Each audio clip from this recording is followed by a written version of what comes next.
Well, welcome to Unplugged, reflecting back on the final round of the season. We rounded out the year with a 10th victory. There is always something slightly nice about at least getting to a double figure win season. It kind of feels like you're a little bit closer, but for whatever reason, the difference between being 10 and 12 and 9 and 13 makes you feel a fair bit closer to the mark. We missed the finals by a game and percentage, which was a lot of percentage, it must be said, probably 200 points worth or thereabouts. But even had we have beaten Geelong the week before, we still would have missed the eight based on the way results went, unfortunately for us. So we needed two wins in order to get in. But look, a pleasing finish. I know a lot of Saints fans text me in frustration after the game thinking, now we beat someone by 10 goals and that looked easy and comfortable. Where was that? But it's far better than the alternative. You don't want to get beaten in a game like that, be down in the doldrums and sort of slump into the off-season thinking, geez, we're stuffed. But at least it gives you a bit of that spark going into the new year. There was a lot to like out of it, kicking 17 goals without Max King. Obviously, Sharman kicks 4, looked really impressive. Bytel getting some significant minutes and kicking a couple of goals looked good. Even Burns came on as a sub late and gave a little bit of spark, but there was enough to like out of the performance. Ultimately, in a disappointing year. We'll get to the year a little bit later on. We'll be joined by Rodney Eade shortly as well, who coached Cooper Sharman at Balwyn. We know Rodney Eade for his illustrious AFL career as a player and a coach, and not St Kilda related, but part of that journey for Cooper Sharman. And also Daniel Cherny, St Kilda supporter and age football writer, will help us with our season review a bit later on in the piece. But Nick, your summation of that. It was a pretty comfortable day. It's easy to say because there was nothing on the line, but it looked to me about 15 minutes into the game that it didn't look conceivable that we would lose.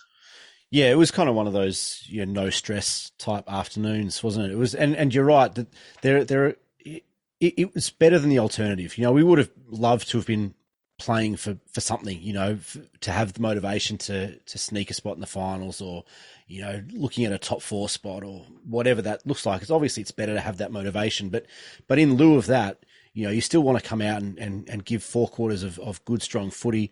I'm sure every player and coach would say that they would much prefer to go into a new preseason having had a strong win and having had all the positives that come along with that. Is it frustrating that we couldn't do that for more of the season? Of course, and we'll talk about that a little bit later on, I'm sure. But for a game that meant nothing, it was nice to finish on a high. We had some decent wins throughout the year, but we never really put a team away, and so that was nice to see that. Even if it didn't mean a whole lot, I think for us just watching the game, it was nice to see that we still had it in us, and it's not like the Dockers had nothing to play for. They were playing for their season essentially. They were playing for a spot in the finals, and so for them it was a very meaningful game, and for us to be able to shape in one way or another the shape of the finals was good to have a say in it, even if we're not going to be there this week. But all in all, it was nice to get a win. It's good to see a few of those young kids again. Bytel got a bit of the ball. Sharman obviously had an impact, as we know, and just kind of continued on that theme as we have been, for the second half of this season in getting some miles in the legs of those kids. H, what did you make of it? I mean, Fremantle were playing for their season, but didn't look like it, to be honest. Yeah, it's a sort of performance that you think, well, how come we couldn't have put that up against Adelaide? How come we couldn't have put that up against Carlton? And sort of think, well, but if that's what we can do, then that's what we kind of want to start expecting a bit more. Um, it, it's just, I mean, I wouldn't say Freo were at their peak. I mean, yes, they were playing for a finals, but they just seemed to be a meter behind us all day. So uh, just having the control in a game and making a team chase us all day, that's what we want to see. We want to be able to finish off a game. I mean, we had the Collingwood game, we had the North Melbourne game where we led comfortably, but they came back. We still won, but they came back at us, and it was a small win in the end kind of thing. So to finish off a game, is it a good thing? To finish the season off, I guess, with a win. Great. But we've got to take that into next year and go, that's where we're going to start from. That's the sort of football we have to play. We can't have any more of these 100-point losses, 80-point losses, 90-point losses.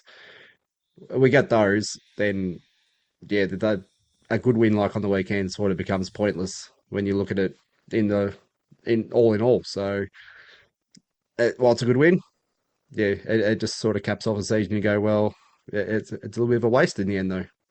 Yeah, that's right. I mean, the reality is we recovered after a horrific start to the year, and we recovered quite well, but we just had too much work to do. And there were a lot of key moments. We probably killed our season in the Carlton loss realistically, but look, we were 2 wins short, and you can take your pick on the wins. We should have beaten Adelaide without a shadow of a doubt.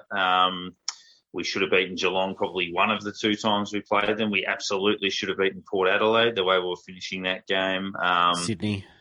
In Sydney, we had obviously 3 shots to hit the front in a minute in the last 2 minutes of the game. That's not to guarantee they wouldn't have scored again, but we at least should have hit the front with a minute to go and probably win. Yeah, and there were other little opportunities along the way. The West Coast game, the second time, if Rowan Marshall gets an Uber instead of getting a beer at the precinct, we win that game, I would think, based on the balance of it. But look, a lot of that in our season review a bit later on. But yeah, a good spread across the board from a number of players. I think Membry's finish was good to the year, and obviously Vital was lively. Good for Butler to get a couple, which hopefully gives him some confidence going into the year. McKenzie played well again. Dean Kent actually kicked 2 goals from outside 50 on the run with the wind, and Higgins was pretty good again too. So there was a lot to like out of it, and I guess from a votes point of view, we know who's going to win this award. But H, in terms of your 3, 2, and 1 for the final game, how did you see it?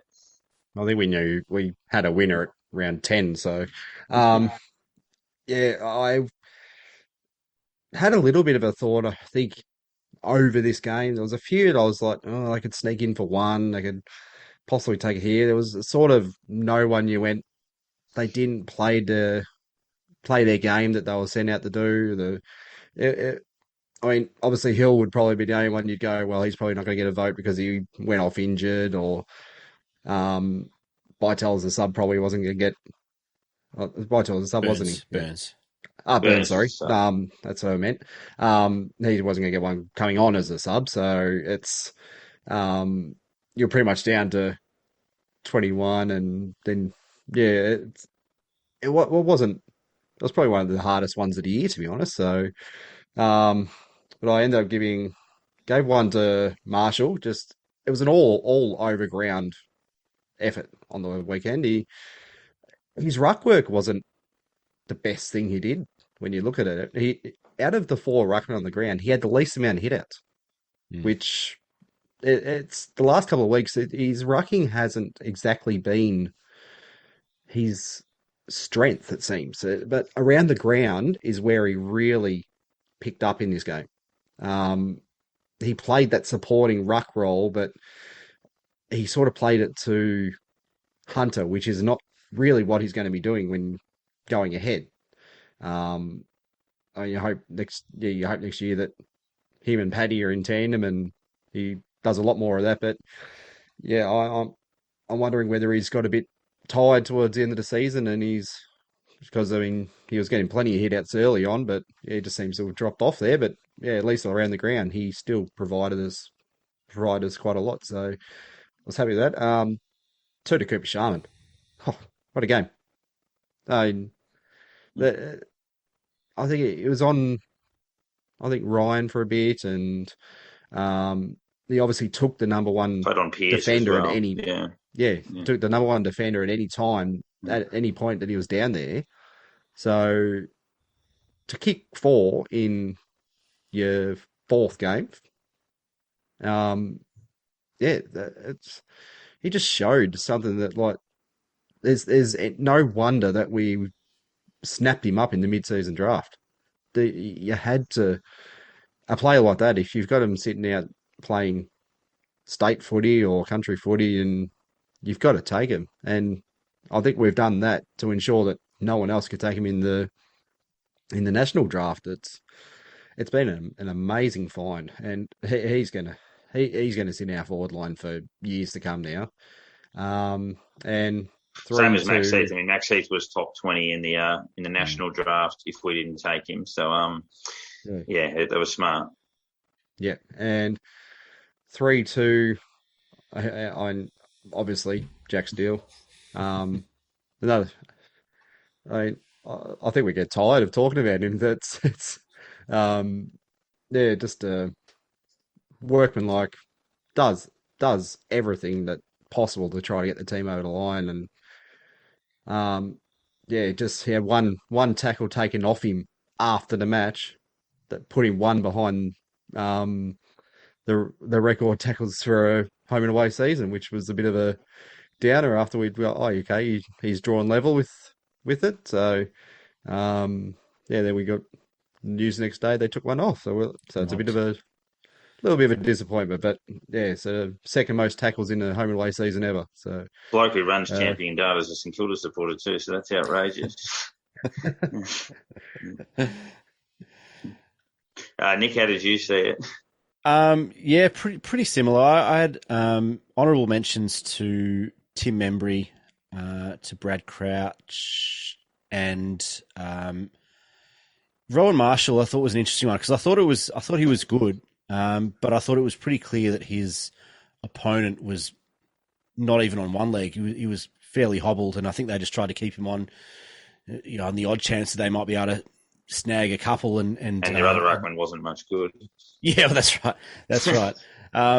So yeah, I thought Marshall was good, and that sort of game, I think any other week probably gets him in the votes, but for mine, just was a tad behind, and I think, like you said, H, he has looked a bit tired or sluggish over the last couple of weeks, and whether it's been the longer season, longer games, off sometimes rucking on his own, and obviously had a couple of niggles and injuries and that sort of stuff. It seems like it's been a tough season for him, and I think he'll be looking forward to this off season a fair bit. But I gave one vote to Cooper Sharman.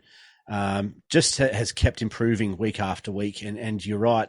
He looks like he's just settled and so comfortable at the level, which is amazing given 12 weeks ago or 14 weeks ago, I was playing Sandful reserves, which is an amazing turnaround and an amazing growth or development from a kid to be starting forward at a team that really at their best are an AFL finals team.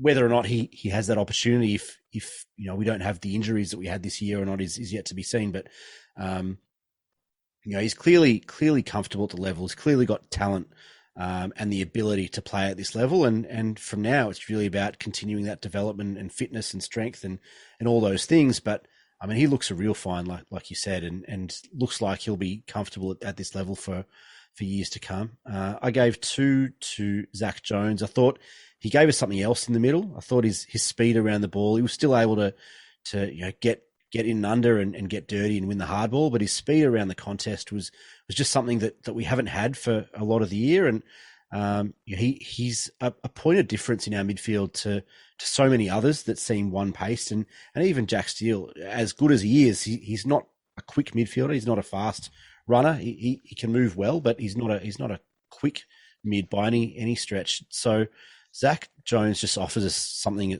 completely different, especially with Gresham out. And I thought he was a real impact player for us in the middle. And Jack Steele, 3 votes in the Jack Steele award. I don't think we need to say too much more about that, but another 36 touches, and he's just so Lenny Hayes-like and gets more Lenny-like each week. And if anything, I know Lenny's still got the nod at this point, but he probably kicks more goals, Jack. I was going to say that's the added string to the bow. Is it? Offensively, I think he's better than Lenny Hayes. Over the journey, Lenny was elite for a decade. Yeah, and he's pure silk in traffic. Hayes was almost the best I've ever seen.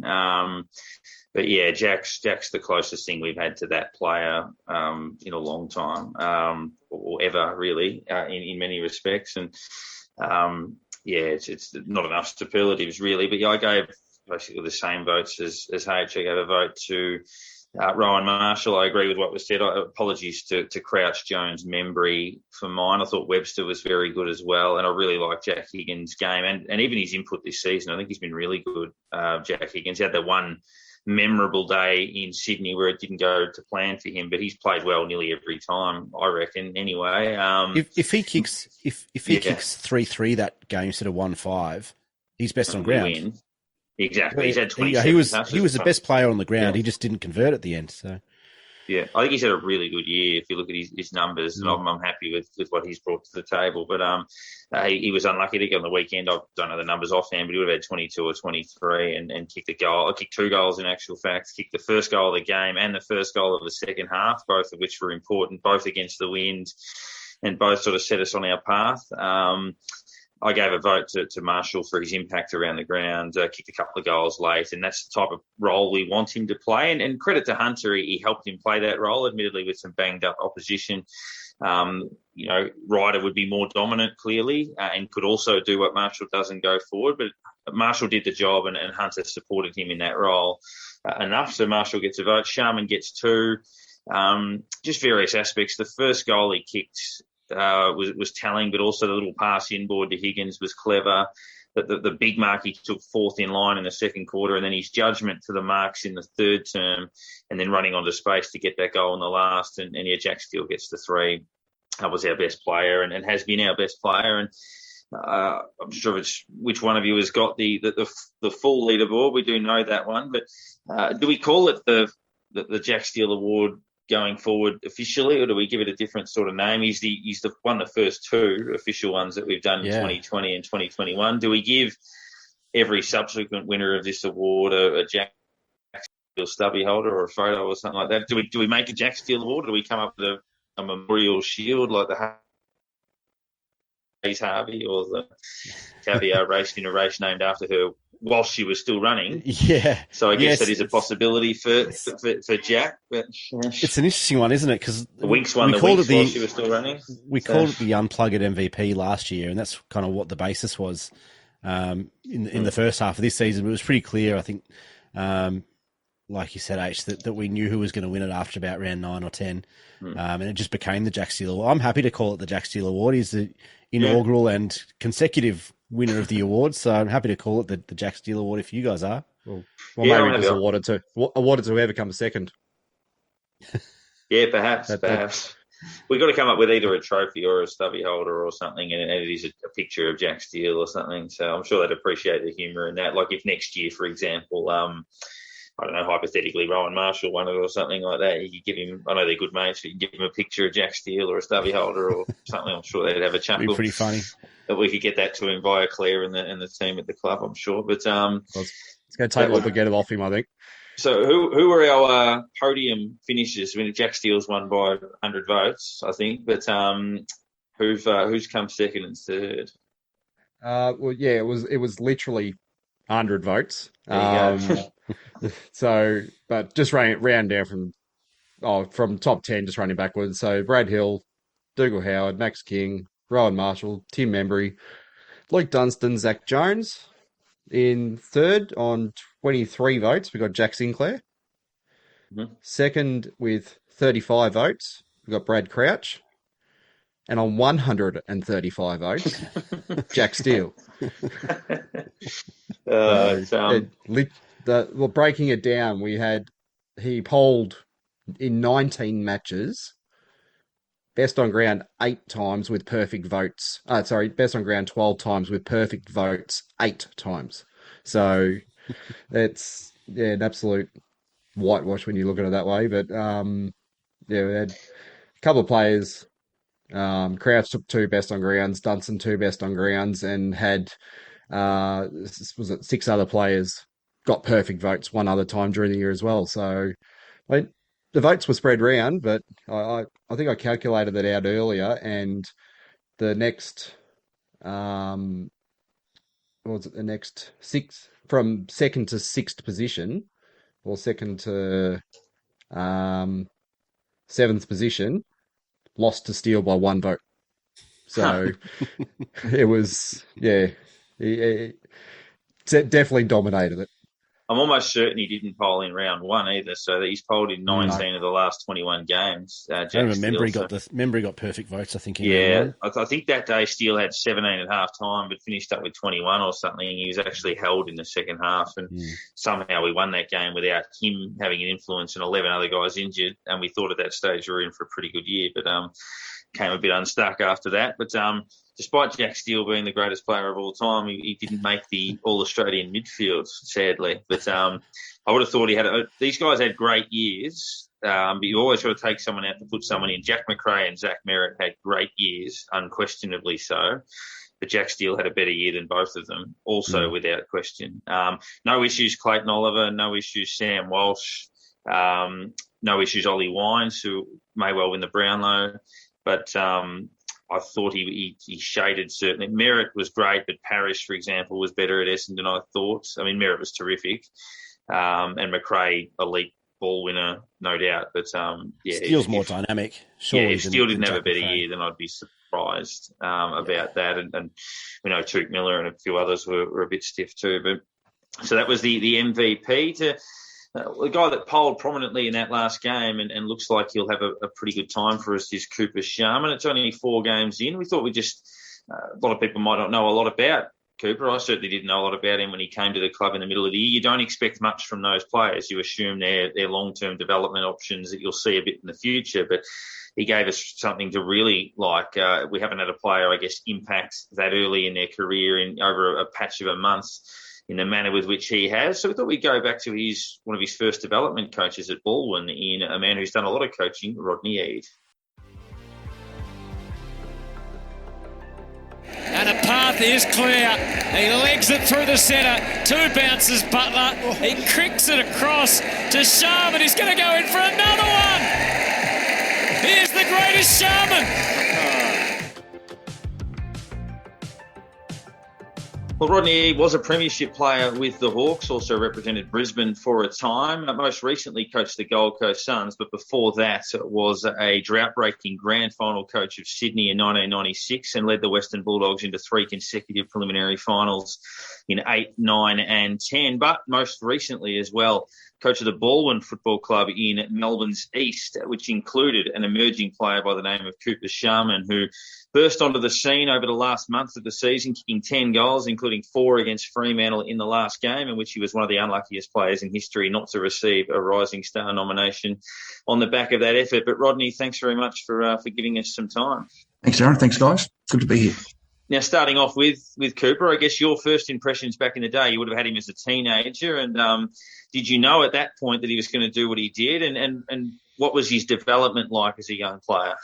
Yeah, he just lobbed on our doorstep. Probably we'd already done a bit of pre-season before Christmas, and then starting in January, probably lobbed towards the end of January. He's obviously from Leeton, and he came down to uni at Deakin Uni. And one of our more experienced players was from Leeton and played in a premiership with his dad at Leeton. So Cooper came down and Liam Fraser said, "Oh, listen, come play with us." So he just lobbed, really quiet lad. Didn't know anything about him, and then you could just tell on the training track. All of us said, "Oh, this kid's got something." Obviously, there's another level we're at, a fair bit below AFL level.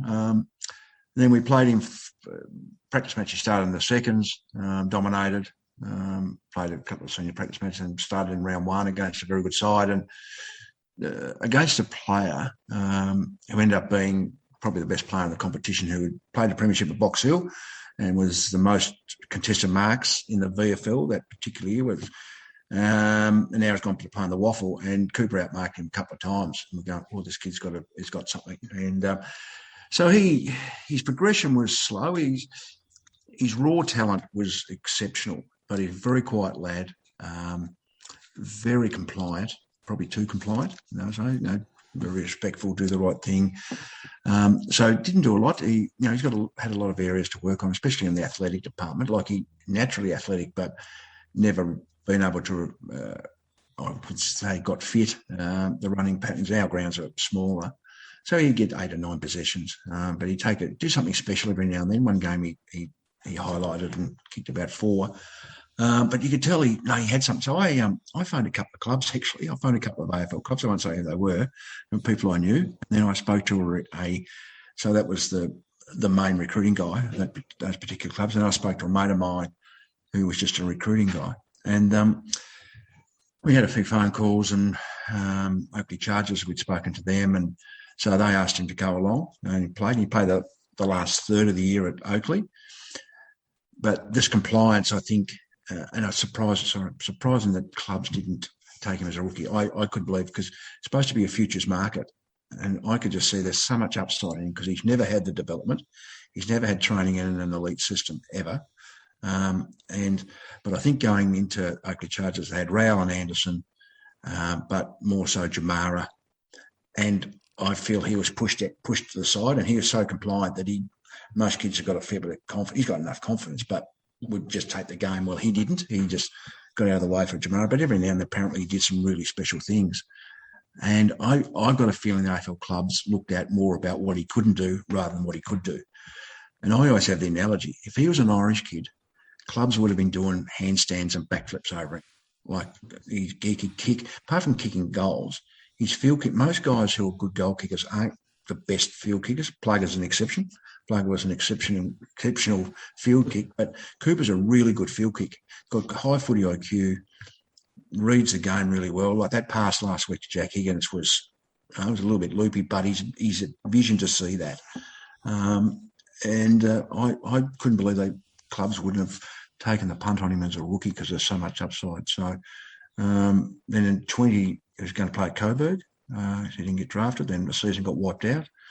Then he went to Adelaide. I think at Woodville West Torrens, one of the guys, one of the coaches, I think, was from Leeton, from that way. So he went there, but got injured early, started in the second. So he hadn't done a lot. And I think your recruiting manager's from Adelaide, isn't he? Gallagher is from Adelaide. So he must have had intel over there. And I think, full credit to St Kilda, they took him. And I think what you're seeing now is only a tip of the iceberg. I think he become a really good player.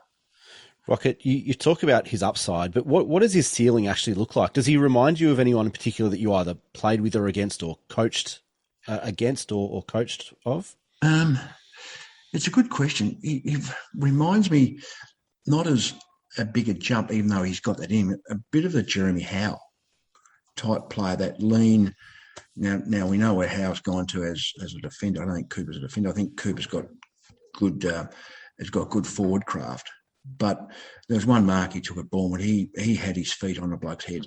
So, he can do that. Like, contested marks he took last week were just really well timed, and he jumped in. He's got a good jump, but he's got a bigger jump than that. And I think once he gets a couple of pre-seasons into him, and be able to taught the running patterns and the second efforts and things like that are judged greatly at AFL level. And I've got a feeling maybe the recruiters judged him on that, and I don't think you should. You should judge him on what he could do and then be able to develop that. And so he reminds me of he'll be that third tall forward for a while.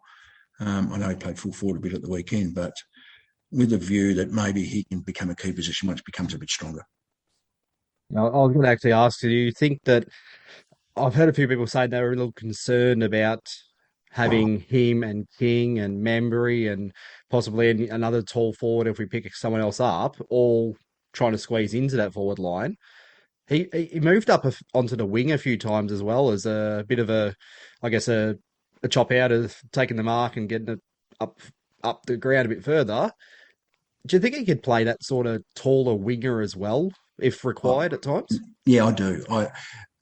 When at Balwyn, I played him a couple of times on the wing because he didn't run a lot, and you could tell he had a big tank. He wasn't super fit, even though we were playing on small grounds. But he just had the habits of playing like he did as a 17-year-old back at home. I'm just trying to get him to run a bit more, and it was quite surprising. He has got a bit of speed, and I think once he's so compliant, he'll learn that because he's got some drive in him. And I think just being in an elite program, and they get some Ks into his legs, and he could play that hybrid forward role that can get up around a bit like Jack Gunston did, and when he in his prime. So can mark with the best of them, and that's probably his best role, I think, because he's lean, get the Membry and King's obviously taller, and they could probably play another guy who's bigger, whether the ruckman rests there. I think Cooper's quite good on the ground as well. So just don't be judged by his height. I think he's got the ability to, once he learns some running patterns, etc., he can play that wing role, that high forward, and I think he'll be exceptional at it because he reads the game really well. How difficult is it from a player's point of view? I mean, you coached, for example, a Bulldogs team that had Barry Hall and a Bulldogs team that didn't have Barry Hall and was a little bit smaller, for example. Looking at someone like Cooper when Max King was there playing that sort of second or third role versus on the weekend when he wasn't there and he had to play out of the goal square. Does it tell you much about a player that, you know, they can adjust from I'm second fiddle to the giant, or now he's not there, so I've got to be the main man, and the fact that they can adjust to that type of role? Yeah, I think, and that comes back to his compliancy. I think his compliance. He probably with Max King now, I don't want to get in his way, so he'll play more. You know, he's kicked a couple of goals each of those first 3 games, which is a great effort. But he's had his 7 to 10 possessions, which is a Cooper game. He did that at Balwyn. He did that at Oakley. Now he's doing it at AFL level. So, no, he can do it on his year. He can go up a gear. So now with King out the weekend, he's blossomed that because I believe his mentality is, oh, well, I have to do it. So I'm the person that's in the main role, where what he's got to learn is that he can impact and be able to do things, even if King's there and Membry's there and he's the third wheel. He can be quite a dominant player still if he and I think that'll just come with time and confidence. Once he gets used to the system, used to the coach, used to the players around him, confident with his teammates, confident in his environment, because he's such a respectful lad. And I think he just getting that time, and that's why I can see the sky's the limit with him, really, that he can really improve in a great way. Rocket, going back to your playing days, you grew up in Tassie, which is famously a bit of a breeding ground for St Kilda. Yes. What was it like growing up down there, and did you have kind of St Kilda heroes? Did the club ever try and recruit you as part of that kind of Tassie influx? No, there was a big Tassie thing. I know growing up, I was a Collingwood supporter, unfortunately, because I came from a working class suburb, Glenorchy, which was black and white. And we'll cut that bit out. Yeah, cut that bit out. But it was very much a St Kilda stronghold as support. You know, obviously Baldock, Verdenhauer before that, at the same time played there, Ian Stewart. I mean, great players. John Bonney, then when he came over, there was quite a few great Tassies who went to Melbourne but didn't stay for long. John Bingley played in the Premiership in '66, who was a Tassie legend. So it's a really big Tassie supporter base. So when I was growing up in '71, I remember watching that as a 13-year-old live. I was barracking for St Kilda. I wanted them to win, even against the Hawks. I didn't follow the Hawks, but so there was a big feeling of St Kilda. No, they didn't never ask me. I played 1 year of senior footy at Glenorchy under Peter Hudson. So Peter obviously had spoke to Hawthorn, come watch me, and then they were the only club that spoke to me. So I was happy to take that opportunity. And going from playing to coaching, you left the Dogs in 2011, and Ross Lyon also left St Kilda in 2011. Was there any approach there at any point to what you might be up to next year, or you didn't hear from the Saints at all? No, didn't have any dialogue with them. So who took over from Ross? Was it Scotty Waters? Scotty Waters, yeah. Yeah. No, I didn't have any dialogue at all. So has there ever been any conversation during multiple times of coaching change at the club? With St Kilda, you mean? With St Kilda, yeah. Yeah, no, I never had any dialogue at all over much period of time. There's probably been 8 clubs, but the Saints haven't been one of them. So, where do you assess, before we let you go, sort of where they're at the moment? We're discussing a little bit off there that it's been a frustrating year, but if you were looking at it from a list management or a coaching point of view, would you look at it and say, I can see clear upside that, you know, they can return to finals footy? There's only a few things they have to tweak, and what perhaps might they be? Yeah, I think probably, I don't know if unfortunate is the right phrase, and I think frustration is probably a good word to use. Knew they had the talent to be able to make the 8. So tight. And I hadn't followed them closely, but is it fair to say they missed a few games by not kicking accurately as well? And people, I remember going to Collingwood when first went there as coach and director, and I walked into this meeting and they were doing their review. Nathan Buckley put me on the spot, and they're big on stats. He said, "What's the most important stat in football? What do you think the most important stat?" And I said, "Kicking straight for goal." I said, "That's the first thing, because and they just looked at me incredulously. Oh no, it's got to be you take the ball from the back 50 to the forward 50, and the percentage of this and the percentage of that." And I said, "Well, if you get inside 50 enough, if you can kick straight, you can have 15-5, you can win games. If you kick 10-10, you're not going to win." So I think that's an area. And I think that's true with most teams. They do that, they would have won a few more games. I think their defence, they introduced some new no-names players, and most of their no-name players have done well. I think they got those 5 recruits the year before and propelled them up last year for various reasons. A couple of them dropped off, but they can come back. I think their midfield, they need some support for Steele in there. I think probably a good midfielder. Crouch has been okay, but Steele was not quick either. They probably just need a speed around the ball. And defensively, they've done well with the no-names, but if they could get obviously the rucks, Marshall can stay fit. It's a bonus for them, for you. And just another key defender, that stronger type who can play there, or whether Battle can jump up to be that, and they can keep developing. I think they've gone to trade. If I was trading, I'd only try and get diamonds in the sand. I wouldn't try and get big names. I'd go to the draft, develop, and put some extra resources into the development.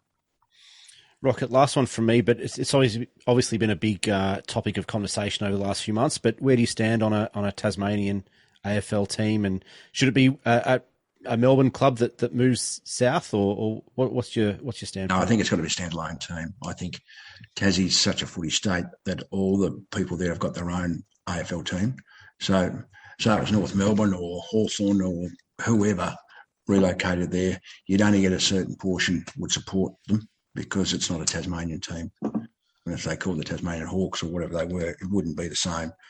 So there has to be a standalone team. And I applaud the Premier for standing up like he did, and not calling their bluff, but being strong. And they've obviously got to the negotiating table with the Presidents, which will be another big hurdle to overcome, because with all due respect to them, they're going to worry about their club, and so they should, about the cost factors, and does it drain any more money out of the game that they won't have. But I think it's the best way to go, to get the standalone team. That's a 19th licence. We'll get a 19th licence.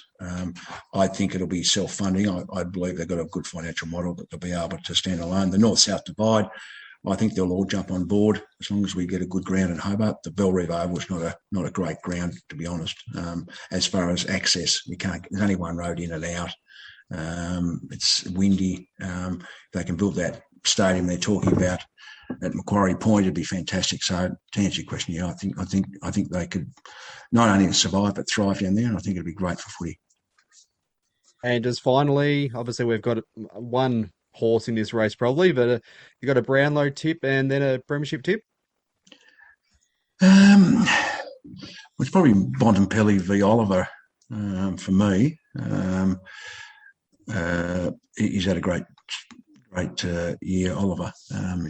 Bont's dropped off a bit the last few weeks, but you never know. I mean, can the umpires get the decisions right? How are they going to vote? So it's always a worry for me. So it's a big enough job for them to do. I said that tongue in cheek, facetiously, but it's a tough job they've got then to be able to vote on that. But I reckon those two are the favourite.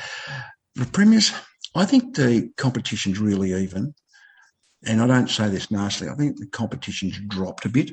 So therefore, some teams have improved, but the top ones have, so it's concertinaed, and I think we'll probably get that more and more. For me, I think Melbourne. I think Melbourne can win it. There's Giants and Sydney, whoever wins that may cause some trouble, but I don't think they can win it. It's too hard an ask. I don't know whether Brisbane can. I don't know if Port can. But playing at home suits them. But I think the Demons, they've got everyone available. They've got a really good midfield. They're my team at the moment. Rocket, but I'll change. I'll be changed if they get beaten. Rocket, appreciate your time. You're always very generous, and thanks very much for that. And also, well done with the development of Cooper at his infancy. It's bearing fruit. Yeah. We'll keep following him, boys. I know you will. He's a really good lad, and he will take certainly mark of the round at some stage, and hopefully mark of the year. So he'll be a joy for the Saints supporters.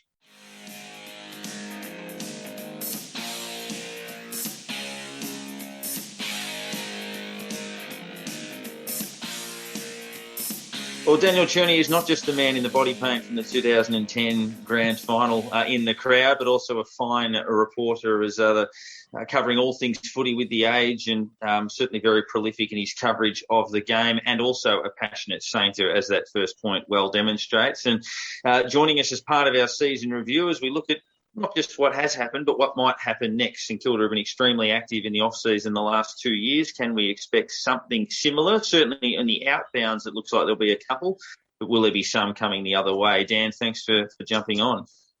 Oh, great to be with you guys. I've been listening a lot the last couple of years, and you do great stuff, so pleasure to be with you. Now, obviously, you're supporter/journalist. I guess from both of those points of view, how do you assess the year? Is it the same assessments on both fronts? But what do you make of 2021?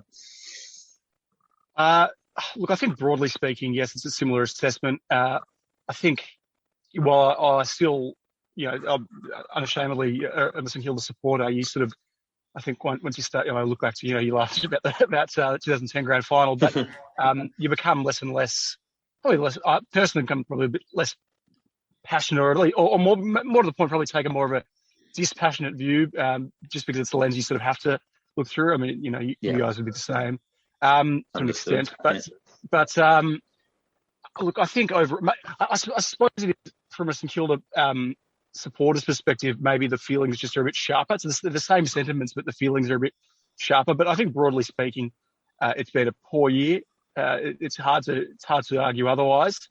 I think the first 10 rounds were diabolical. Probably even then, you could, I suppose, given the Adelaide game debacle, was also very poor. So I think I tweeted after about round when they lost to West Coast late in the season. It was the first loss where I felt it hadn't been, maybe since the Melbourne game in round 2, where they played okay, but were never really in the game. And Melbourne proven to be a very good team. But that was the first loss since right at the start of the year where they had been, you weren't left with a completely empty feeling, or you could sort of take some positives from the game. I mean, you can always find very small positives from every game, but for the most part, they just lost too many games in just a shocking manner. For what some of them were big losses, and obviously there were 4 of them in the first 10 rounds, which just proved very early that they were well off the pace. I mean, you just don't lose. I think it was probably by the Port Adelaide game that you thought, no, this just isn't working. You can't lose 3 games so heavily. And then, they sort of came back a bit with the next few weeks. The Geelong game was maybe a crossroads. The first Geelong game, had they managed to, Max managed to kick straight really, and a few moments had gone their way. They might, they got to 5-4 and might have gone the other way. But I suppose then the Bulldogs, just absolute destruction in round 10 was really should have been. It was effectively curtains. Stunningly, in some respects, they came back in the back half of the year, and it probably just because of the concentration of teams on the ladder between 7 to 18, or maybe certainly 7 to 17 or 16, 17. The Saints were still a chance, obviously right up until the penultimate round. But realistically, you're just not going to make the finals with 10 or 11 wins and a percentage of, just over 90. They did well to come back, and I thought in the back 10, it's probably close by. I think they only really played one stinker, which was against Carlton. They had some, frustrating losses, Geelong, Port Adelaide, even West Coast to an extent. But they probably only played one stinker. So if you look at the post-bye form, there's plenty to like, but I still think those first half of the year concerns, it's just not that long ago enough to be completely comfortable with it all. So they're at a crossroads. 2020 it was a great year. I think Cal Toomey actually said the Saints last year was a bit like 2020 footy, is in like cricket, but footy, where they in shorter games they weren't quite as maybe they got on, they ran teams off their legs and were able to get away with that sort of Ryder Marshall tandem duo, plus the great work of all the smalls and the pace, and perhaps they were caught out. But look, ultimately, it was a failure of a season when you go in and you top up. And I thought it was a bit disingenuous from the president, Andrew Bassett, midway through the year to say that 2022 was the year. I just thought that was pretty ludicrous. You just don't go and chase James Frawley and Sean McKernan, both of whom end up playing their last games in that Bulldogs game, coincidentally, which was probably the line of the sand, so to speak, other than the Adelaide game. This is probably the other one. You just don't go and get those guys if you don't think you're a serious crack, because they were never going to be stars. They were only going to be senior depth, and you don't bring in senior depth like that if you don't think you're well in the mix for at least a top 6 squad. So that's my view. I agree with you on that email from the president mid-season. I remember that vividly, and I remember seeing you at one of the presses at Moorabbin and having that discussion. That it was just a strange timing for that piece of media to come out and that comment. But I guess before we start on what we need to get better at and where we're heading, I guess what was, speaking of the frustrating year and that diabolical first half, as you said, what's your low point of the season? Is it the Essendon loss in round 3? Is it the Bulldogs demolition? Is it the capitulation against Adelaide, or is it that Carlton game towards the end of the year? There's so many to choose from. Well, is it something else? There are plenty of others too. Look, it was as when you're sitting on the couch or in the stands as a St Kilda supporter this year, there were a lot of, as I said at the start, there were a lot of really low points and really frustrating games. I think it has to be the Bulldogs game. Like, you know what it was? I mean, I just went that night. I would probably go, a handful of times a year, not last year, but this year, with my dad, being able to just go as punters and enjoy the footy. And I remember going, it's funny that night. Well, there's a sort of funny sidebar to that night in that the Frankston, Pakenham and Cranbourne lines were all down that night. You might remember. So there was an incredible all around. It was a nightmare. So there was incredible. Thankfully, I'd seen that advertised beforehand. So but there was an incredible concentration of St Kilda fans, therefore, on the Sandringham line. And I remember getting on a Balaclava station, and there's sort of a sense of, last week was frustrating, was a sense of optimism, and they can get it together, and then it was just so. I remember right from the start when McKernan shanked that kick, and then I think was it Burns who shanked one as well. I think that had to be the low point, because everyone packed up at 3/4 time, and my dad wasn't going to hang around. I wasn't going to hang around by myself.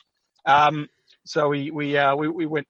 When it felt like you saw a third of St Kilda's membership on the train early, and everyone was just shaking their head and just couldn't believe how bad it was. I think it's that. The other one was the Adelaide game, which was I think 3 weeks later, also Saturday night. And it was they sort of scratched their way to the wheel. I mean, Cairns is always a bit like that, isn't it? But they scratched their way, but you just couldn't. And then it was that night, probably the last 45 minutes, you could see it coming. And it went right. Adelaide actually didn't take enough of their chances, but it was right down to the wire. And then the Philthorpe goal, and then all the stuff that came out in the aftermath of that. Some of the it was contentious sentiment, to say the least. With Membry and Ross. They had that. I mean, they had that members forum where it was left lean Ratton and Rath. Credit to them for fronting up, and that's one thing I will say at the club this year. They have fronted up. Bassett wrote to the members. I think Lethers fronted up on that Monday, which we were both there, Nick, after that loss to the Bulldogs. But you sort of tuned in. It looked like, in the rest of it, flipping, it looked like a war crimes tribunal. You had these 3 guys all sitting up there with these glum faces, and it was very sort of somber. But and I remember going to that Richmond game, and you're thinking, this season that it could completely fall apart from here. But credit to them, and I suppose in one respect it adds to the frustration. But credit to them, they did turn it around. They got hope back. They fought out. They ensured their season. Was fought out certainly to the penultimate round, and then in the last round they still played a key role in shaping the finals. So, there were redeeming features, but I think the low point, I'd say the Bulldogs marginally ahead of Adelaide. Essendon was really a shock. Like, I remember leaving that Essendon game, you're like, oh, shit, where did that come from? And then Richmond and Port was sort of signs that it was just, it's really toxic here, and it's they're going to need to seriously turn this around, which they didn't really in the end.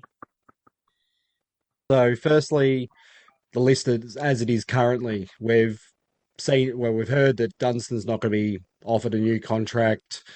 We're not sure about Seb Ross. Today, we've heard that Billings may have been offered a 4-year deal. So, what are your predictions, or anything you could give us an idea of what you've heard might be happening, or where do you think we'll go into next year with what we've got currently? It's a good question. I mean, clearly they've already. Well, the list was already a few short because they only, they had 5 spots and they only took a lot of long-term injuries, but they only took 2 in the mid-season draft. Unfortunately, one of them looks like a steal at this point. And Max Heath, there's a fair bit of optimism around, although he's obviously very raw. So they've already got rid of Carlisle, McKernan, Frawley. I'm missing someone. Dunstan looks like. So Robertson retired at the start of the year. Robertson retired, exactly. So that's a fair bit already out, and I think it's good that they've re-signed Connolly and Sharman, and Wood probably showed enough to keep going. Mm-hmm. Ross is fascinating, and so too is Billings. I mean, I think Billings has more upside still than Ross. I mean, he's an eternal. Ross can be a frustrating player, but Billings is in some respects the eternal tease, especially since he's so good at starting the season well. Yeah. And obviously, his body, what wasn't right this year. I mean, he wasn't even that great last year, but he sort of did play his role, and he's clearly AFL standard, but I don't think he's probably never going to be the superstar that we might have hoped. He's just sort of a good ordinary player who has occasional very good games. If he's your 5th best midfielder, I mean, he does have a bit of a point of difference. Just a bit craftier than your average player, but he, I think, look, as long as the money is not excessive, 4 years Billings is a lot. But you'd imagine if they're giving him 4 years, it's with the on the proviso that the money's not going to be silly. I don't know what the money is. I mean, Cal Cherny reported that today, I think, and generally gets very, very good mail generally. So I have no reason to think that that's not right. And I suppose the thing about Billings is you've got to view it through the prism of what would you get free agency wise. And I don't think they're ever going to get no one's going to pay him. Maybe a year ago they might have, or 2 years ago. If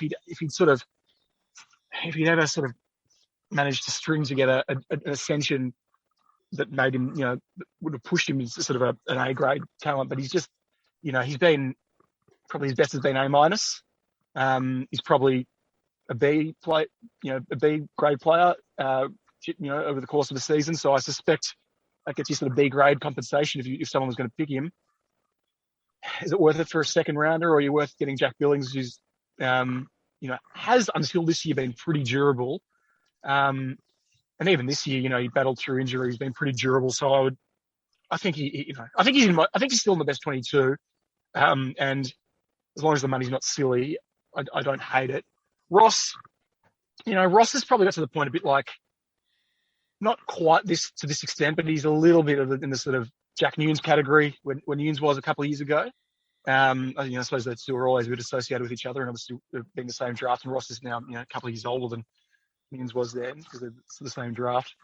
I think I can't get a read on that one. I feel like it's going to be a wait and see. Although his management stable tended to be generally a bit quieter. His manager Alex McDonald doesn't tend to give much away, so often things do sort of pop up out of the blue there or late. I don't think I'd be sad to see him go. I mean, he's sad at one level in that he's been a loyal servant, but the problem has been that 6 of 7 St Kilda Best and Fairest awards before Jack Steele last year and probably this year were won by either Jack Stephen or Seb Ross. Neither of whom have ever been All-Australian.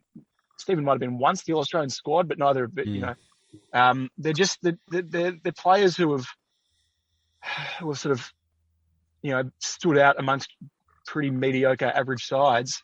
And they're not players that are going to win, that can be part of a premiership team, but they're not going to players that are going to drive you to be a premiership team.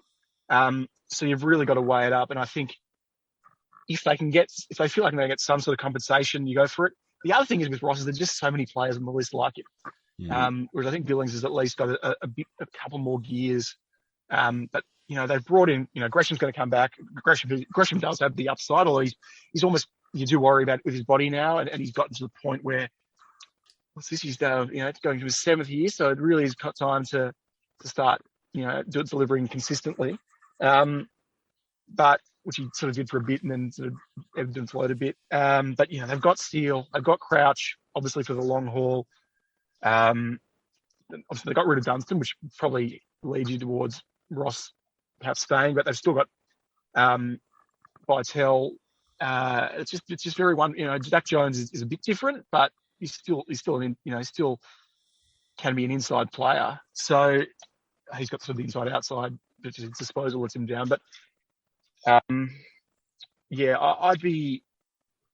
be not upset if they let Ross go. But by the same token, if they give him a 1 or 2 year deal on sort of modest money, I don't think that's terrible either, especially given that they've let Dunstan go. And Dunstan's probably a bit of a hard call, but it's also like we've seen this all before with Luke Dunstan, and you sort of, there are times you think, and I thought it was quite telling that his best footy in the middle of the year were played on heavy tracks against not particularly, where his lack of pace and lack of skill were less exposed. He's a good player, and he can be a very good player within certain parameters, but it's a pretty narrow set of parameters. And you've got Jack Steele, and you've got Vitell, we hope can kick on. I mean, he hasn't really kicked on this year, which is a bit of a shame given that there were opportunities there for him. I suppose when you think that Jones and Gresham were out in Hanbury, obviously. Burns is sort of, I suppose, in some respect, sort of catapulted himself ahead of Vitell. I know they're different players, but both sort of young midfielders and Connolly off half back. And then in terms of what else they do, I think they're clearly going to look for. I think it's probably 2 areas on the ground where they're still going to look, because they feel like they've got. While the midfield mix is not ideal, still not ideal. They'd probably. I think the pieces are there if they come together. Whereas the forward and back, I think look. Hayden McLean's the name that's been bandied about. It makes a lot of sense. Sandringham Dragons, on the fringe at Swan, ruck forward. I think he could. He's sort of been Buddy's understudy this year, and obviously Buddy's not going to be around forever. So if he hangs around in Sydney and their ruck stocks aren't great, because Hickey's getting on as well, and Naismith's always injured, and Sinclair is pretty much cooked. I think he would be a pretty good pickup. Like he looks a very competent AFL player, and someone who you could see in the long run and either playing as a third forward or effectively replacing, in some respect, replacing Ryder. Ryder we've seen this year is irreplaceable in many respects. And the other thing I think they're going to look to is defensively. I still think they don't quite trust everything down there. Like, clearly they're still a bit iffy about Darragh Joyce. Like they haven't quite made up their mind. Carlisle's done, obviously, for all he's done. Highmore's looking promising, but I think another intercept player is the type of player that they would look for. I wouldn't be shocked. I'm not saying this is the player, but I think also a defender who could potentially pinch it in the ruck. Someone, and he's a limited player, and he's sort of, in some respects, he's got the McKernans about him, a bit younger, is someone like a Tim O'Brien. I don't think they're necessarily going to go after him, but I think he's the type of player that if they can get on the cheap, they might just look at. But I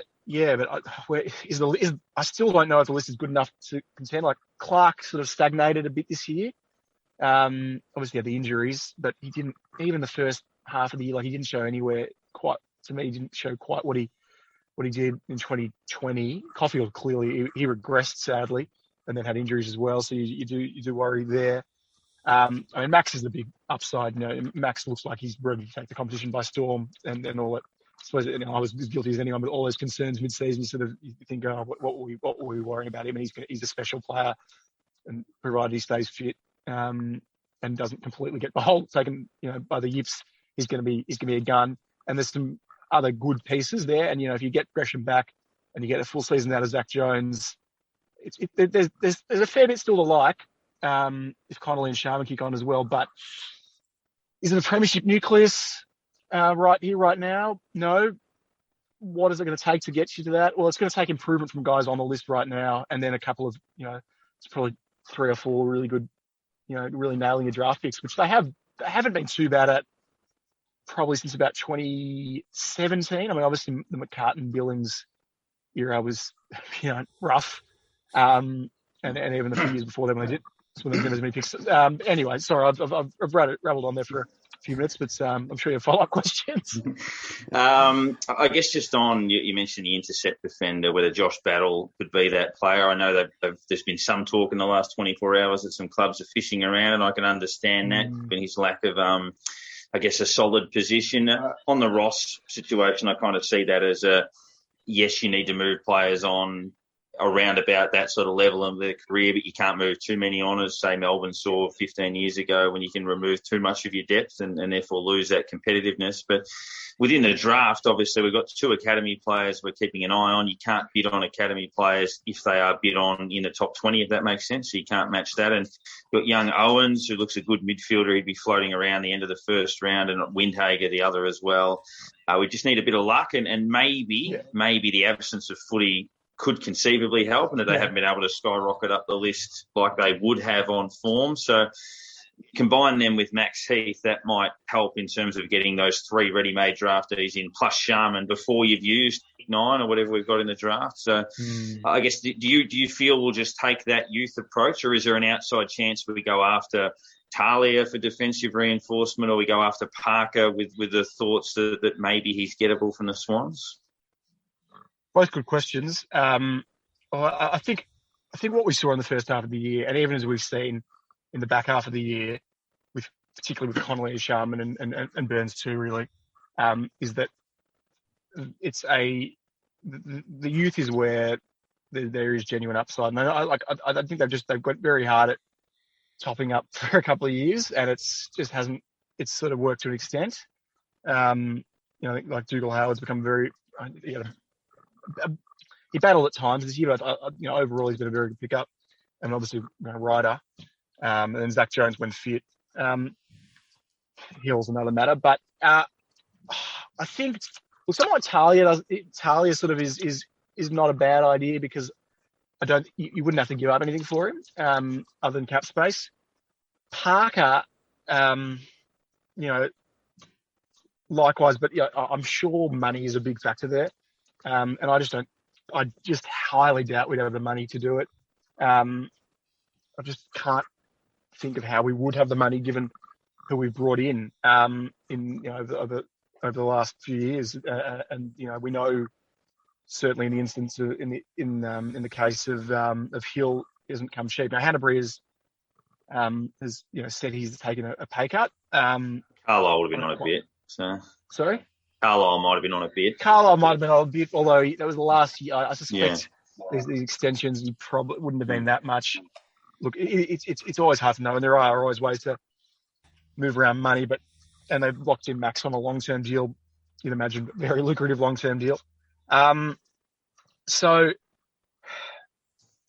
yeah, it's interesting because you just don't want to leave yourself open to being picked off later. And I just don't think Parker's what we need. I think we have enough.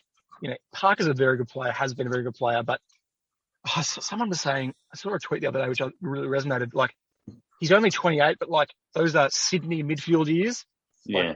Like, we know we have our own very live example of how banged up you get playing in the midfield for Sydney over constant finals campaigns, in the form of Dan Hanbury, and I suppose maybe to a lesser extent Jones, although that's more soft tissue stuff.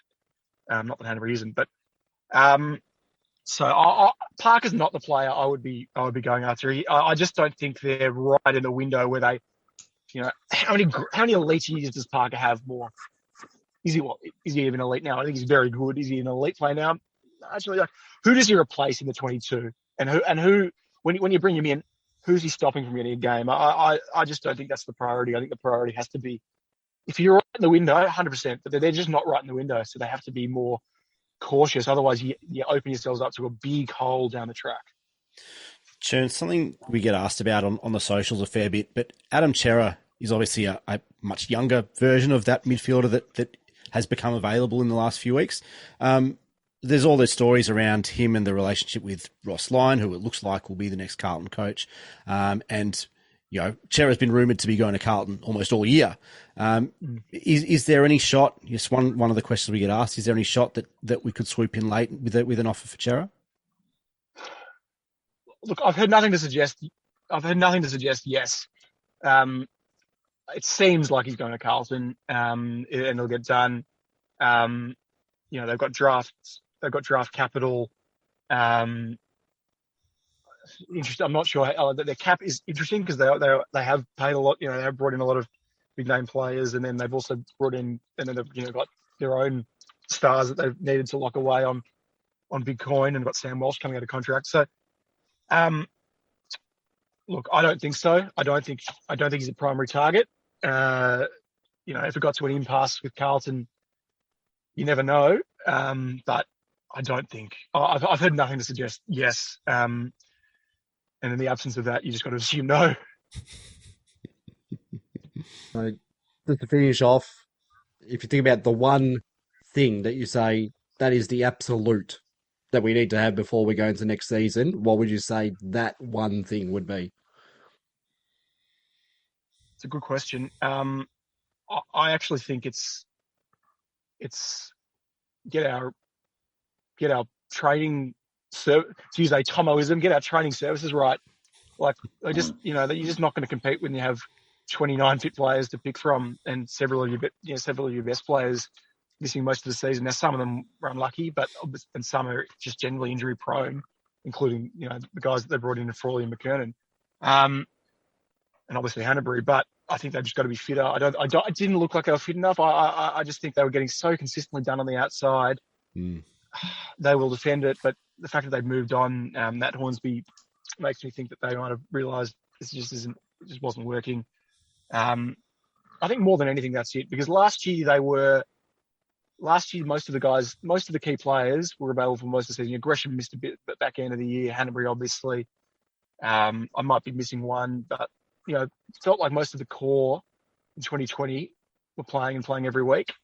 Whereas this year, like, you look at who Jack Steele's had to work through in the midfield with. It's been a revolving door. The back line was a revolving door. You know, really, what, you know, there's 1 week it's Carlisle, this week it's Frawley, then there's Joyce, then it's Highmore, and you just couldn't quite. And that's also a product of a poor form, but an injury as well, and also probably not knowing where we were at list wise. But and up forward, you know, Max obviously had a couple of concerns late, but and Tim played, you know, Memory played pretty much, I think, just about every game. But yeah, I think it's the continuity. You just need continuity. And the biggest thing would be a fit Ron Marshall and Paddy Ryder all year, and not being, you know, no errant trip to the precinct or anything like that. But, you know, with Ryder, Howard, you can't be optimistic about Paddy Ryder staying fit. You just can't. I mean, the bloke's going to be 33. I think he's going to go on, but he's 33 and banged up, and even the ruck consensus sort of. I think what the best we can hope for out of Ryder is a bit like what Shane Mumford's done this year. Is, you know, you play 11 to 15 games. When he plays, they're really good, but they got to have a backup plan that works. Because as it stands, it hasn't worked. And, you know, the stats are damning. So, look, of all the things, I know that's sort of a silly, you know, I know it's just sitting on the fence, not giving you a specific trade target. I don't think it's a particular type of player that we need. I think we just need to get fit.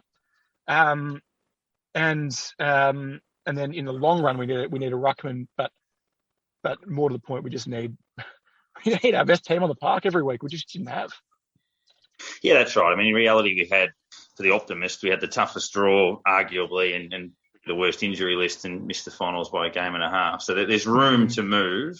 It's just how much room there actually is. But Daniel, thank you very much. Always appreciated. And hopefully we can read more of your terrific work, and hopefully yeah, well, not hopefully, we definitely will obviously enter another season with optimism because that's what we do. But thanks very much for your time. No, pleasure, guys. As I said, great stuff all year, and really enjoyed it.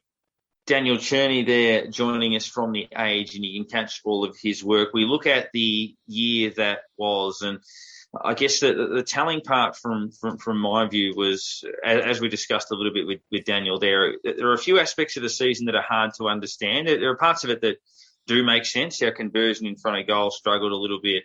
Our ability to close out close games remains a problem. Cost us a spot in the finals. And we know a bit last year, we lost some games late in the year when we were trying to lock in our spot in the 8 against Melbourne and West Coast and the like. And we got very nervous against the Bulldogs in that final, and we surrendered huge leads to North and Freo last year. So there are some issues in clutch moments that we need to work on.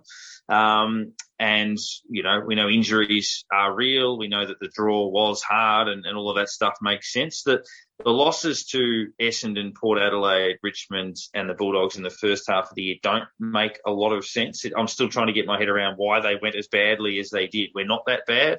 Yes, we were missing Ruckman in those games, and yes, we've looked dysfunctional without Ryder and Marshall, but they're the ones that sit in the back of my mind thinking, well, how did it break down so severely? Maybe it's not as big a concern given they got it right after that, and apart from the Carlton loss, which should have been more than it was, we were actually pretty solid for the back half of the year. To me, and I'll get your thoughts shortly, I always look at a season at the end of it as to who went forward and who went backwards. Now, the guys that go forward often includes guys that arrive at the club, so that clearly they've made you better because they've come in. So I had a list of these from last year. Last year, I made a list of players that went forward and players that either stagnated or went backwards. And I've done the same for this year. Now, I'll start with the players that went forward on both years. In 2020, for me, guys that either had breakout years or came to the club and made us better. Caulfield, Jones, Steele, Clark, King, Loney, Butler, Ryder, Howard, Long, Battle, and Patton. I didn't include Brad Hill in that, even though he did come to the club and make us a little bit better. I think he finished 17th or something in the best and fairest. And Battle was almost at the same level, but I thought his versatility last year was a key.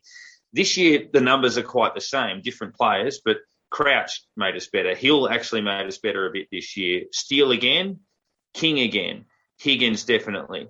Burns, Connolly, Highmore, Vitale. Even though they only to a small degree. Sinclair, career best year. McKenzie, career best year. Thought Membry was very good, and I thought Webster was very good. So they're about the same. There's roughly 11 names on both of those lists. The issue I had was the players that either stagnated or went backwards last year. I thought Membry last year was okay. Wasn't poor, but was okay. Certainly wasn't better than the year before. Savage obviously lost his place in the team, and Nathan Brown lost his place in the team and retired through the middle of that year. That's not counting guys like McCartan and Robertson, who are obviously non-existent due to being sort of partially retired or out of the system. So I only had 3 genuine players last year that stagnated for us. You could maybe put Seb Ross into that group. This year, the players that either stagnated or went backwards, sometimes due to injury and sometimes due to form, were Ross, Butler, Billings, Caulfield, Carlisle, Gresham, Ryder, Geary, Loney, Clark, Marshall, Long, Kent, Battle, Patton. Now, it's harsh on Marshall and Ryder. They're only there because they didn't play enough footy. Gresham's only there because he was injured. Patton's only there because he was injured. But we went from 3 or 4 to about 14. And that, to me, was the difference on the year. Nick, I don't know how you sort of surmised it all. 100%. I completely agree. I think the big difference from last year to this year was that so many of our players regressed. And last year, they all impressed. This year, we had so many players that took a step back for a variety of reasons, whether it was form and performance, whether it was fitness or health or injury or whatever that might be.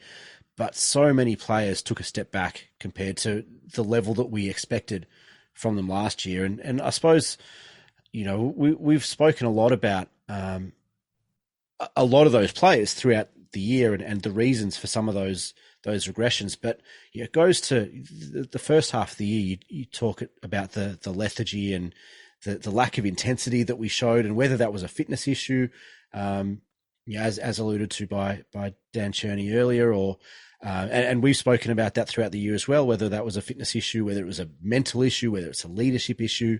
There's so many things that went wrong in the first half of the year that led into that. And thankfully, a lot of those guys that regressed did take a step forward in the second half of the year to some extent, but it wasn't enough to kind of rebuild the regression that we'd seen so deeply and so heavily in those first 10 or 11 weeks of the season.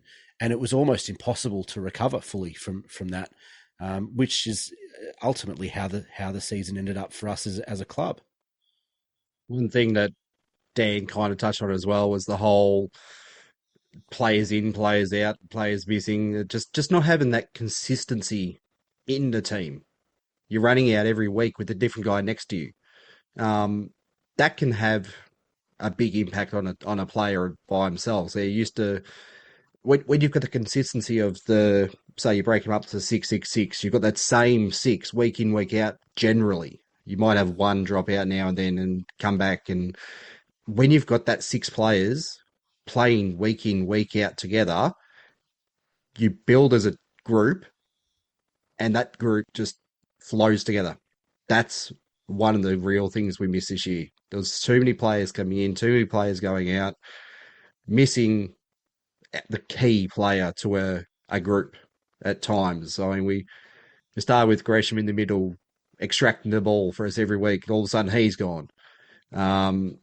We had other players who, we didn't even get Patton to start with, who held down a defensive role last year. So we went straight into the season without him being there. So it's just this whole, as Dan's saying, get the players right, keep as many on the field for as long as you can, and we'll find that consistency comes back. And that's, what we really, really missed this year compared to last. And in the way of last year, it was pretty clean year for us, but this year just killed us. We've spoken a few times about and we spoke about it earlier, the hardest fixture in the competition and the worst injury list in terms of missing games of football, and not just missing games of football, but you look at the quality of player that we missed. It wasn't like they weren't players 16 to 30 on the list. They were top 10 players. You're talking about Ben Patton, who broke out last year and potentially the best small defender in the competition. Missed all year. We're talking about Jake Carlisle, who has been crucial to our structure for the last 3 or 4 years at centre half back. You're talking Paddy Ryder and Rowan Marshall, who we know are incredibly important to the way that we want to play, to the way that we set up at stoppage, to the way that we set up our forward line, and the things that it allows Tim Embry and Max King to do. We're talking Jade Gresham, who really, could be our number one midfielder. We've seen Jack Steele kind of break out over the last 24 months into that role. But, before that, that explosion from Jack Steele, it was Gresham. Gresham was going to be our number one, superstar midfielder. He was the next in line.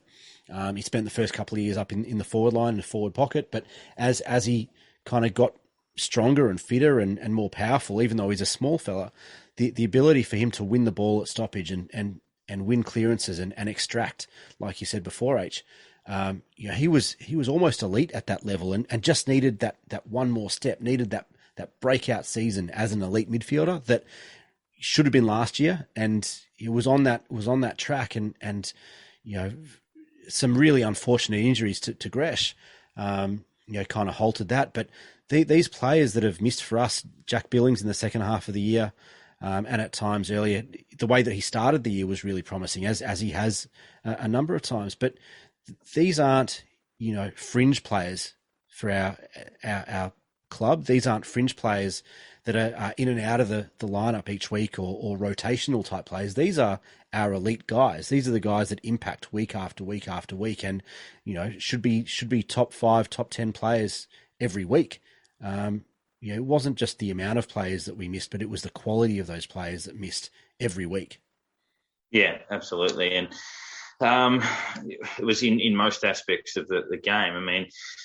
we were missing either Ryder or Marshall nearly every week, sometimes both, even across half forward where, for example, Battle would step up and then lose form and get played somewhere else. And we'd play Mason Wood, who'd played for 3 weeks and get injured. Then Mackenzie would come in and he'd get injured. Then Kent would play instead. And it would just be down and down and down the chain. And then Higgins would go out of the side. And then Butler would have to play a different role. And they weren't working together, or they'd work together for 2 weeks. And then one would go out. And of all of the players, I know we've often spoken about, look, King looks like being an elite forward.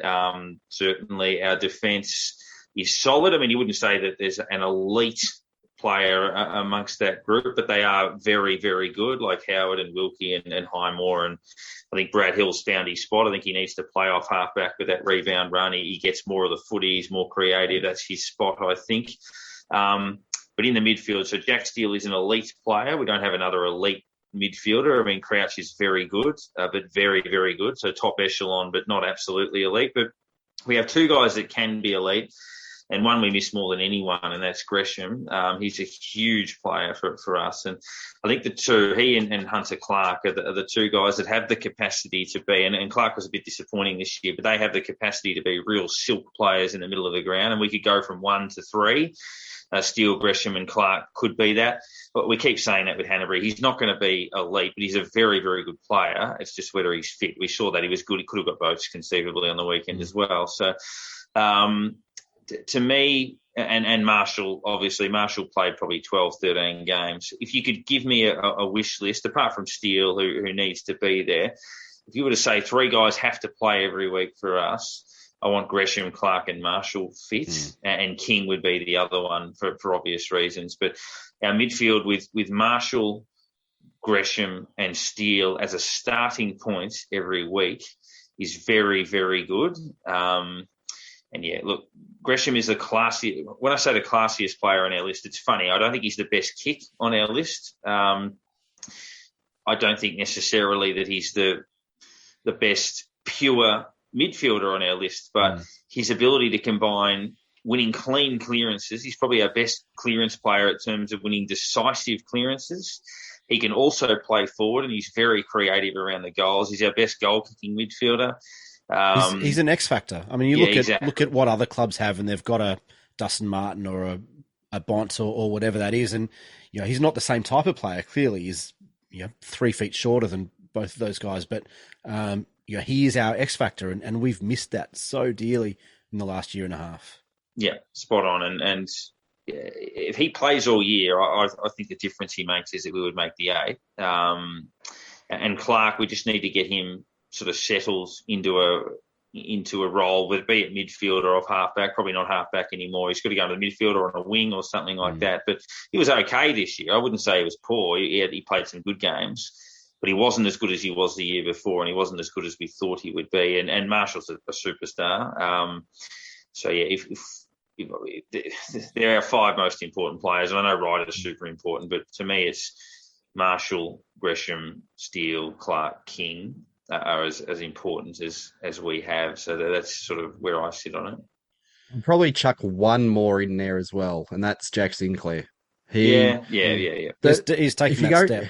Yeah. If you go back and have a look at the Carlton game, the amount of times you think that's where Sinclair would be. That's where Sinclair would be. The hole that he left in that game was massive. And we saw it the week after when he was back, just going, that's what he should have been doing last week. It was amazing the difference, how the backline functioned when he was and wasn't there. He has become one of the most important cogs in the team, I reckon. And 22 games from him, that's an almost required certainty that we need him there. He'll be top 3 in our BNF, I would have thought. Yeah. Yeah.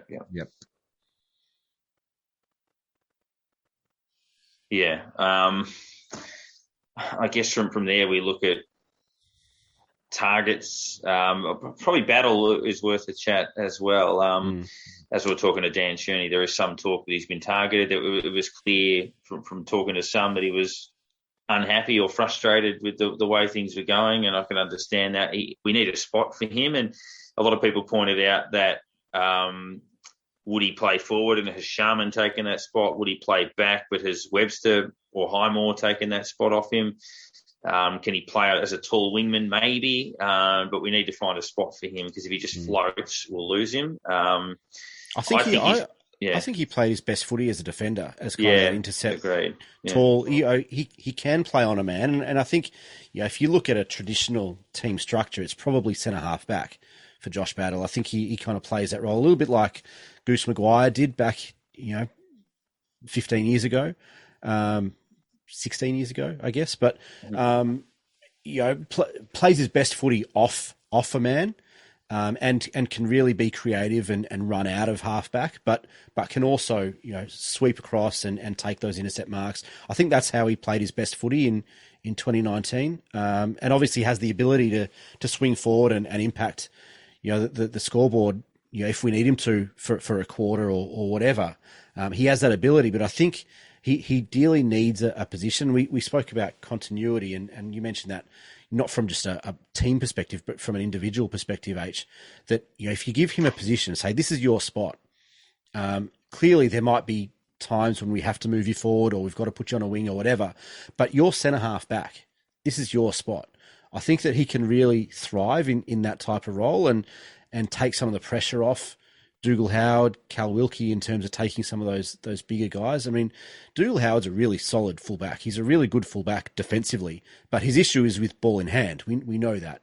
As long as he kicks long, I'm happy. But when he starts, this kind of 10, 15, 20 metre chip passes, across the face of goal and into congestion, then there's a worry. And having a guy who's a really good ball user like Josh Battle in the back half would be really valuable. And he's a big boy. He can run. He can get across the ground. He reads the ball really well.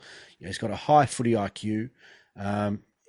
He's got all the tools to be a really good centre half back in the mould of a Darcy Moore or a Jeremy Howe or those type of guys, Stephen May even, in terms of reading the play and coming across to intercept and then be able to deliver really well, through the middle. So I kind of see that as Josh Battle's position. What are you thinking? Yeah, that no defined role is the biggest problem. I think that if he has a team come to him that says, "Oh, this is what we want to do with you, and this is how we're going to play you, and this is going to be your position," you wouldn't blame him for looking somewhere else.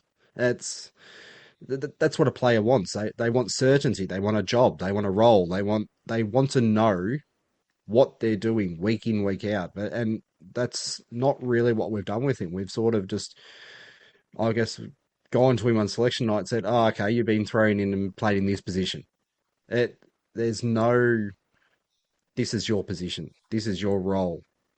And when you're changing week in, week out, you're not improving the skills of that position you're playing in. You sort of just, okay, now I've got to try and do this better, or I've got to try and do this better. It's, unless we can go to him and say, "This is who you are, and this is what you're going to do for us," then, yeah, I don't know how much longer he's going to stick around. And you wouldn't blame him. So it'd be good if we can find a role for him, because he has got so much to offer. But that's what we have to do. We have to find his role, not a bits and pieces person. I agree. Do you feel like he's been, I guess, thrown to the wolves a little bit, Parko? How do you see Josh Battle? Yeah, a little bit. He became the sub at one. Almost like they couldn't find a role for him, so it was like, well, if one pops up, he'll come on and play it, whoever gets hurt or whatever it may be. But yeah, like most players in any sport would know that, you're going to play defence for 2 weeks, then forward for 3, and then midfield for 3, and then back into defence. You just can't settle into any rhythm whatsoever. Some players obviously handle that. You look at guys like Adam Goodes, who was sort of a permanent utility. It doesn't always, some players like that sort of thing, but I think the majority of players like to be set and know each week what they're preparing for. And Battle in 2019 played largely in defence. He then lost his spot in defence in 2020 to the point where he wasn't playing at the start of last year. Then we played him forward for most of the year. And then, he was he showed in that final against Richmond. We had a broken foot and could barely move and dragged us back into that game playing as a forward. I agree that his best spot has been defensively, but yeah, we haven't helped him at all, unfortunately, and that needs to change because he's one of those guys that I think would star somewhere else. And it's interesting trying to find that role for him. Just as we were talking, I scribbled down a best 22 just off the top of my head if everyone was available. And there's some good players not in that team. So this was just, and people could pull that apart, but I went Patton, Howard, Wilkie, Webster, Highmore, Hill, then Clark, Hanbury, Sinclair. Half forwards were Higgins, Membry, Gresham. Forwards, Butler, King, Marshall. Rucks, Ryder, Steele, Jones. Interchange, Sharman, Crouch, McKenzie, Vitale. Now, the players not in that team are Billings, Burns, Geary, Caulfield, Wood, Battle, Connolly, Loney, Long, Kent. So there's... But most notably, Billings, Burns, Wood, Geary, Caulfield, Battle, off the top of my head, not in that lineup. So when you put it like that, it obviously, and Ross not in that team either. So it leaves us in a handy position if everyone's fit. But difficult decisions. Well, it makes a lot of sense. I mean, Billings, especially because he can play a number of different roles, and I mean, we know how likely is it that we get our best 22 on the park one week of the season, let alone every week of the season. So there's always going to be roles, and we know that in today's football, it's hardly kind of structured the way that it looks on a team sheet. That centre half back isn't centre half back as it was 20 years ago. Centre half forward isn't centre half forward as it was 20 or 30 years ago.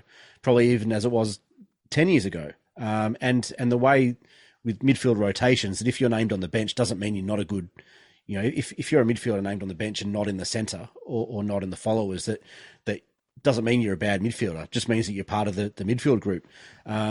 So there's plenty of talent there, and that's good. It shows the depth, and we spoke about this kind of pre-season, that I think that there's a lot of depth in that list, but it's when you get 10 or 12 of that best 22 not healthy and injured, and then you get 5 or 6 of that next level also not fit and not injured, and you're really scraping the bottom of the barrel.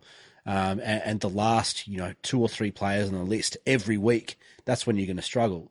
To be able to have Jack Billings and Seb Ross, as kind of your next level tier players would be incredibly advantageous for us, and shows how good that lineup could be. And yeah, Josh Battle, I really see Josh Battle's best footy as a defender, and really in kind of that centre half back spot. I'm not sure Highmore is a centre half back. I'm not sure he's ready to take the monsters. We look at teams like Geelong, Richmond potentially, and some of those other sides with multiple kind of big forwards, and I'm not sure that we're really set out for those guys. Especially having lost Carlisle and Frawley now. Robertson clearly could do a role, but also wasn't suited to that specific type of kind of key defence. But there's a spot there, and whether we target someone like a Daniel Talia for depth, I think would be valuable. It's definitely on my kind of hit list. It's whether it's him or another key defender, at the cheap or in the draft or whatever. It's clearly a role that we need to fill, and we need some more depth in that key defensive spot.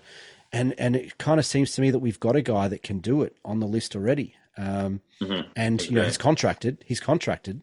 So give him the year, give him centre half back and say, this is your spot. We might need you up forward every now and then. We might need you to fill a role for a quarter on the wing if we have an injury. We know you've got the skills and the ability to do that if we need, but this is your spot.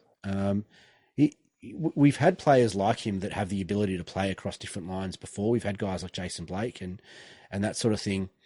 Jason Blake was a very limited footballer. He didn't have a huge skill set, but he had the mindset that he could go out and play his role no matter what that role was. He had that understanding that he would play to the best of his ability, as limited as it was, restricted as he was, that he would go and play a role every week, no matter if it was at fullback, whether it was in the ruck, whether it was in the forward pocket.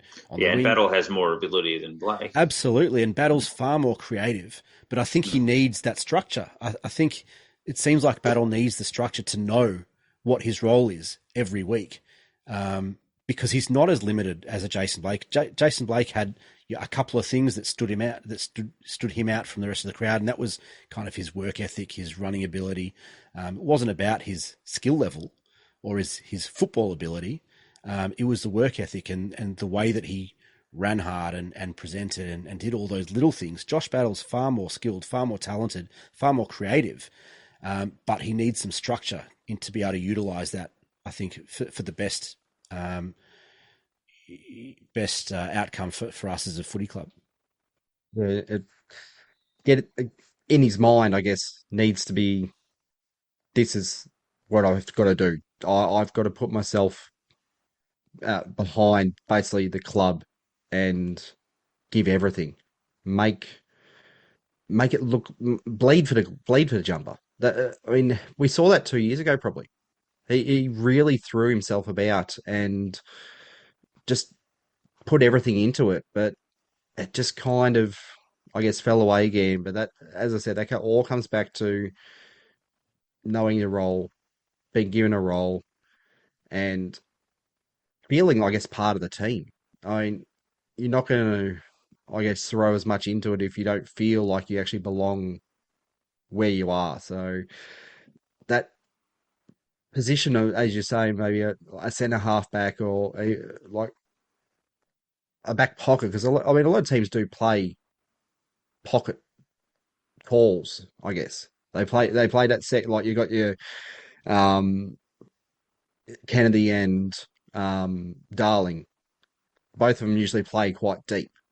We don't have the big bodied players to really go with two players like that. We have plenty of defenders, but we don't have that big defender that a lot of teams have. And that I've been saying for a while, that is the one thing that I think we need to change. We need to move away from looking at midfielders, and that big backman is the thing that we need to be looking for. We haven't had a real true big defender. I mean, we've relied so much on these running defenders and the pack defenders, I guess, for so long now, and it just seemed to have been set in. And I reckon at the last one we had, I reckon it was, thinking back now, was possibly the likes of a Luke Penny or something like that. It's going back a long time. We've Max Hudson was not a big defender. Brilliant defender, but he wasn't a big player. And just thinking back to all these other that players one season Fraser Garrick played at fullback when he was second in BNF. Probably about as far back as you got to go. Luke Penny maybe was big-ish. Yeah, like as I said, Luke Penny would be the one that I'm thinking of. And before that, you go back to Shanahan, you go back to players like that. But we just haven't had these big defenders that a lot of teams generally have. Yeah. So I think Carlisle was reasonably big, but still, he was probably still in the same mold as a Hudson. It's something that I reckon we need to have a look at some point. As good as defender as Dougal is, he doesn't have that, I guess, strength to go against your Hawkins and your other big forwards like that. So I've been thinking for a while there that that's probably the one place we really need to have a good look into. And I mean, Battle's not going to be that player, but he can definitely help out down there if we have someone like that. Yeah, and you want your interceptors intercepting like Highmore and Wilkie's very good at. Wilkie's been pretty good one-on-one, obviously, his game against Buddy, for example. But yeah, with Italia, who's made a habit of doing that, doesn't mean Frawley played that role on Hawkins the first time we played Geelong this year and actually beat him in a game we should have won, which is ironically, I guess, the only competitive game we played of the two that he was in. He was quite good in it. But yeah, whether Talia comes on board as someone that can be that monster, which allows Howard to play on maybe the resting ruckman, and therefore Wilkie and Highmore and potentially Battle can intercept. And then you get the rebound from guys like Webster and Hill, but then Patton, does he come straight back in, and how do they restructure their defence from there? And I guess the final one is on the current, and probably a two-part question. So Based on it, I sort of agree with Daniel that we might not be as active in terms of big name trades. It might be more younger players to fine tune around our current squad and get a bit of depth, because we've drafted okay lately. Connolly, Burns, Vital, they all look pretty good for us. Obviously, Sharman. If we can get Owens and Windhager to go with Heath, then there's 3 generational or potentially next generation young kids to go with Sharman. And then if you get pick 9, whoever that is, completely separate from those academy players, so you end up with a first round draft pick plus those guys would be useful. So I guess keen on anyone's thoughts on any other targets, but also I guess sort of rounding out what we were talking about before in terms of structure. What do we make of the contracts in particular? Obviously Sharman and Connolly, good moves in terms of long-term prospects. Frawley was obvious in terms of going out. Carlisle's back's cooked and been a good servant. Hasn't been unbelievable, but been a good servant, very good intercept marker in his day, and worth acknowledging that. Plus he's sort of, as a big name who nominated the club, sort of set the ball rolling a bit for others, and I think he can be happy with what he's done.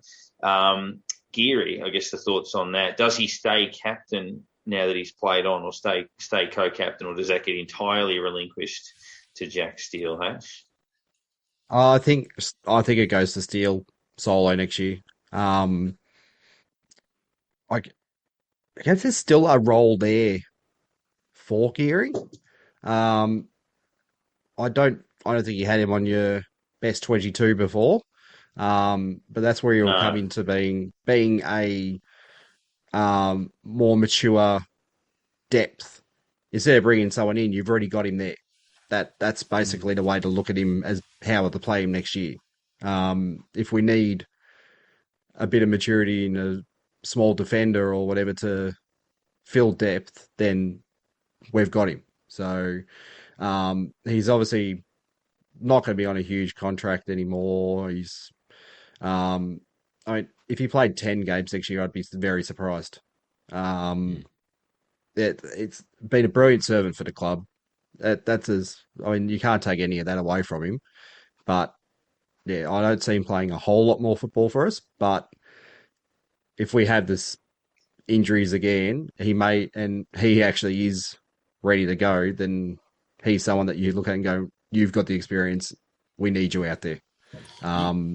He can, even that small forward defensive role that he's played very successfully a couple of times. There's a couple of players that you go, you'd be wanting to put someone with the experience he's got onto him to, I guess, hassle to just keep them out of the game, because that running small defender is one of the key positions of the game these days. So shuts one of them down, and as we've seen before, he can do it and kick goals himself. So there's no point just turning around and going, if you're not captain anymore, out you go.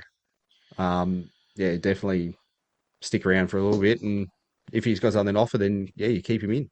You can trust him to play a role, and it doesn't really matter what that role is, whether it's as a small defender, if Patton's still no good early next year, if it's as a small forward playing that kind of pressure forward role, whether it's as a tagger, run with type player, whether it's as depth and leadership.